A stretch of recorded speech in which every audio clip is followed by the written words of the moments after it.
Good morning, everybody. Welcome back. I don't know whether you've noticed, but there's been a lot of stories in the news as of late, and it can be very confusing for a lot of us. You know, eat meat, don't eat meat, and then, you know, of course, there was a recent from Ellen regarding, you know, be neat, eat less meat, and so forth. So we thought we'd start some conversations here on Iowa Live with, we have a livestock producer here this morning, Cheryl Downing. She's joining us to kind of talk about that side of things. And welcome.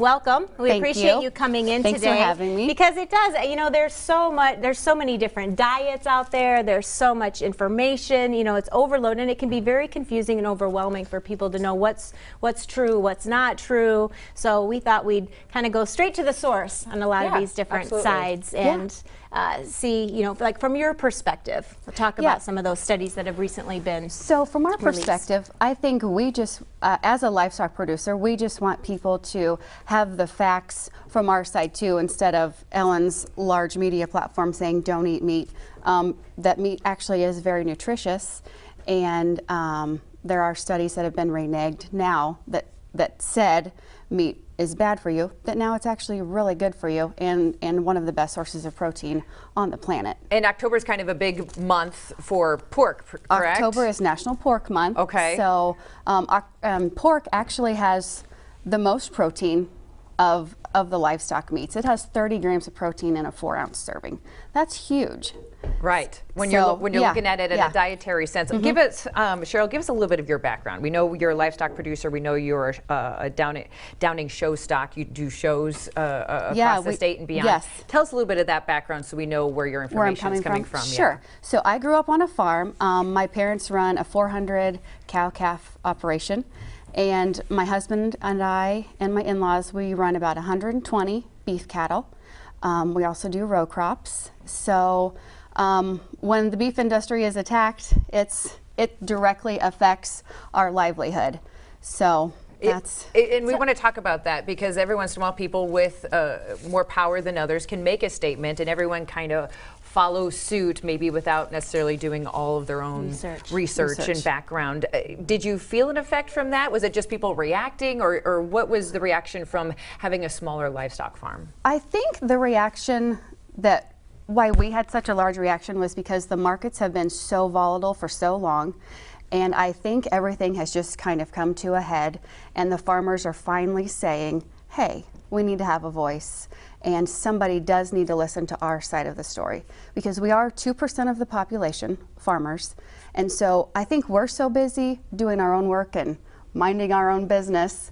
If somebody wants to say don't eat meat, before we just kind of blew it under the rug and just went about it.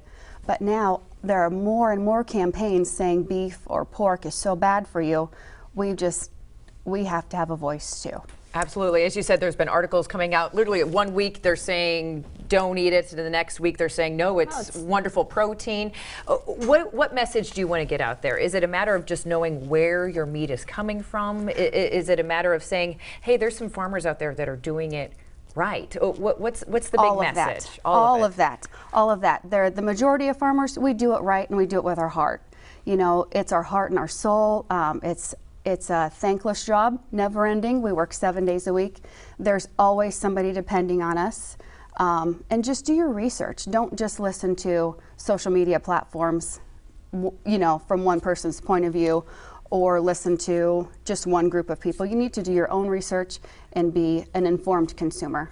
Do you think that a lot of the bad news regarding the meat and so forth has to do with just the over-processed products that are, you know, like the pink being slime made with fast food industry and convenience and so forth, and then maybe some of the really larger scale operations out there? Do you think that is what's had this negative effect to some extent? I think it definitely started it, because it's easy to focus on bad things and it's easy to talk about bad topics and to point fingers. It's a lot more challenging to lift somebody up and say, hey, they are doing it right. And no, they don't shoot their animals full of antibiotics right before they take them to the packer.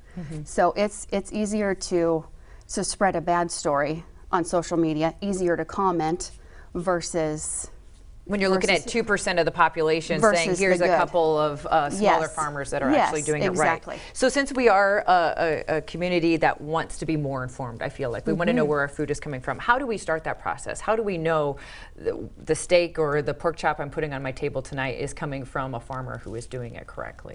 Well, there are lots of regulations in place, and most packers and packing companies, they follow those regulations. I would say there are very few in the United States that do not. You can also just ask somebody, Yeah. or look on the pork producer's website or the cattleman's website. There is tons of information on those websites. Yeah, I love it. And Yep. you know, go to your local farmers markets or opportunities where you're Absolutely. able to meet Yes. the farmer Yes. and hear what their practices are if you truly want to know. Because I'm sorry, I'm a meat eater. I love to eat meat, but I also am more aware of where it's coming from, and I know to get it sourced from a reliable farmer as opposed to maybe mass production where things like antibiotics can work its way into the system. Right, right. Yeah, on our farm, we follow the rules. You know, if you've got a sick animal, you treat it like it should be. And then there are withdrawal periods so that the medicine is not in the meat when it goes to the packer.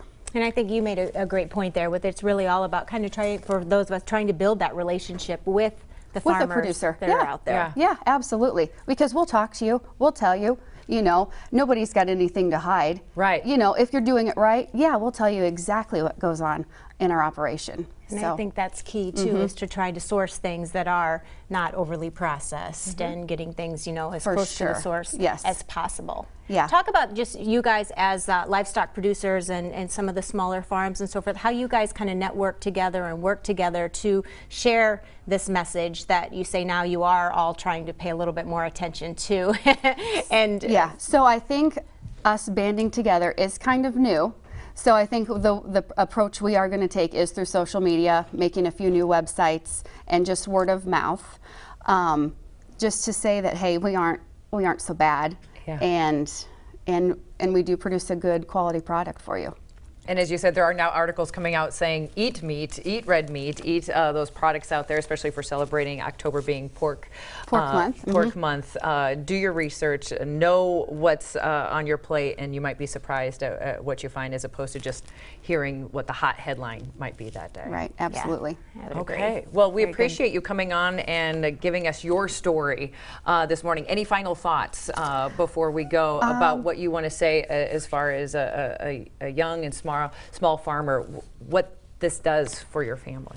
This is our livelihood, and I guess we just say be neat, let's eat meat.